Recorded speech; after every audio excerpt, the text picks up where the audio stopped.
ำลังสิไปสมายหมู่สะพายหมู่ ยาวมาแล้วกันเที่ยวห้องๆน่ะ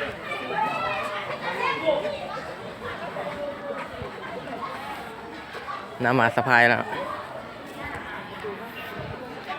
อัดพวกเอี่ยมไว้อัดพวกเอี่ยมสะพายหมู่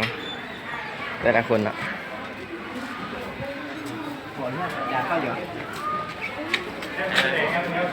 จาน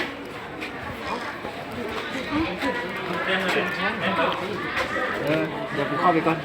เนี่ยในห้องอ่ะ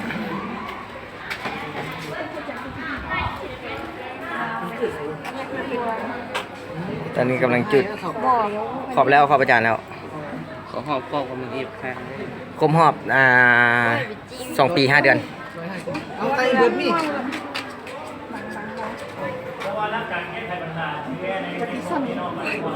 มึงเบิ่งกูจับกล้องเนี่ยกับพอแหงนะมือกูสั่นโดดไม่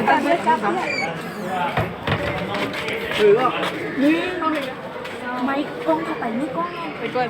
เข้าไปรถแล้วกูชี้เล่นเข้าไป